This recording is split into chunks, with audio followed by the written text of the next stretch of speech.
Hey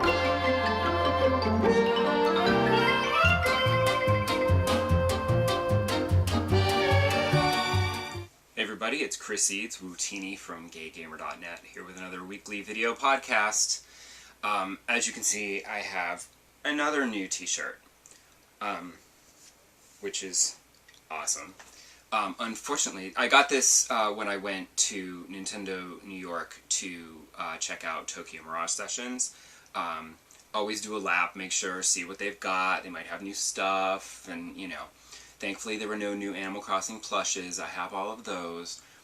But they had the Tom Nook shirt that I got, and then they had this one. And I was like, oh my god, this shirt is amazing, and I love it. Unfortunately, it is not a tank top or a sleeveless tee. It is just a regular black t-shirt, but it's made for women. So, in order to wear it, I have to cut off the cap sleeves because it's super uncomfortable and it looks super weird because, you know, they only come to like here. So, just like with my Tom Nook shirt, I have to slice off the sleeves so that I can actually wear it. I also have to buy an extra large so that it can just fit me. It's super annoying, and I would very much like Nintendo to realize that boys also play Animal Crossing and would like to wear Animal Crossing t-shirts. So, just putting that out there. Nintendo, maybe make unisex t-shirts. It's not just a girl game. This week's is going to be much shorter than the last couple weeks because I don't have as much to talk about. Because I still have not, you know, I haven't really started any new games. Because I was very excited to learn that Gone Home is going to be the PlayStation Plus free game for the month for PlayStation 4. Because it's one of those games that, like, I've always been curious about and wanted to play, but just never got around to it. I remember when first hearing about it, I was like, oh my god, like, you know, first-person adventure game with, like, looking for clues and solving, you know, that's so up my alley. Unfortunately, it was for computers, and I was like, no, I game on consoles. And so I was like, oh well. And then they're like, oh no, we're putting it out for consoles. But it didn't happen for like almost 3 years, so by that point I was like, what? Oh, and like, I don't even remember it coming out, so I feel like it wasn't even on my radar at that point.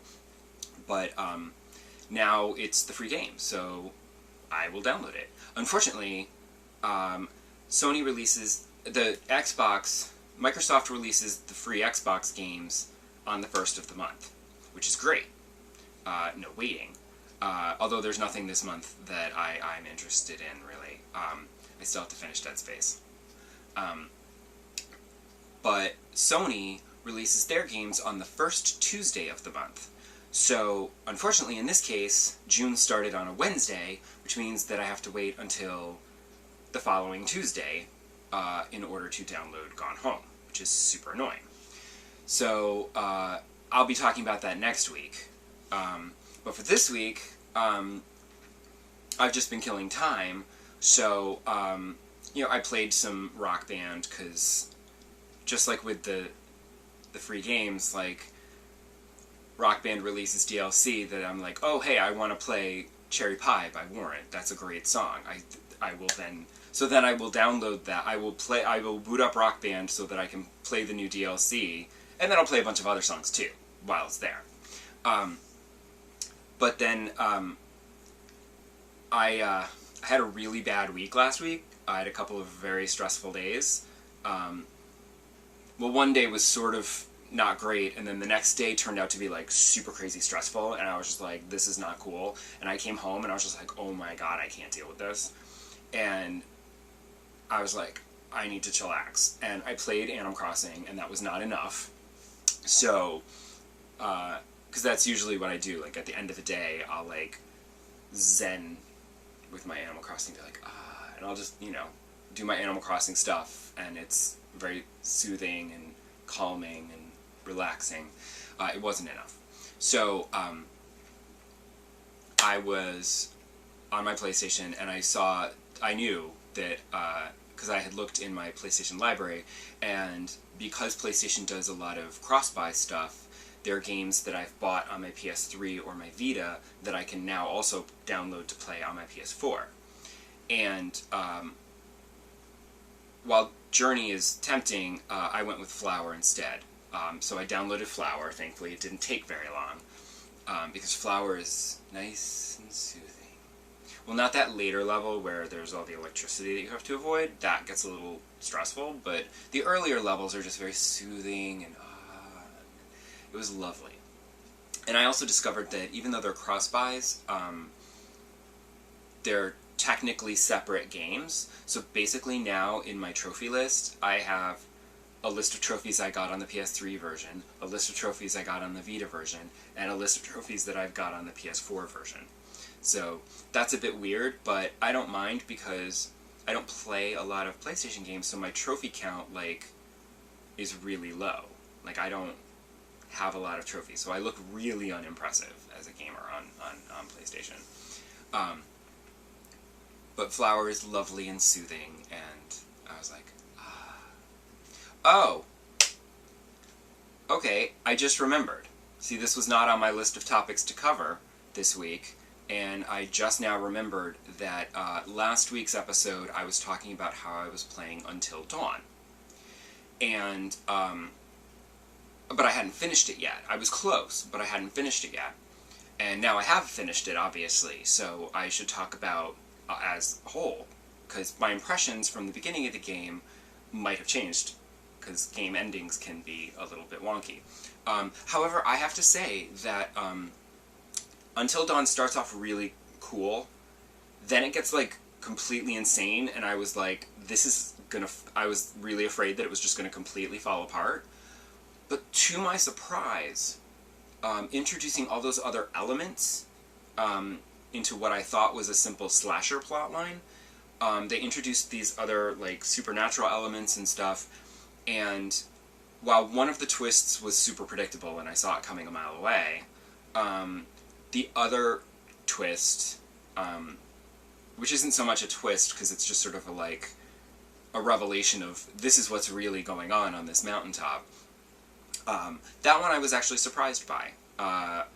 And it actually hung together pretty well.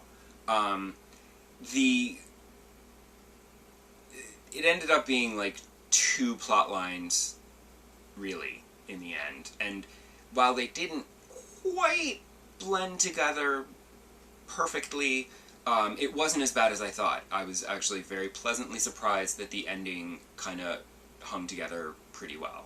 I was surprised it hung together as well as it did.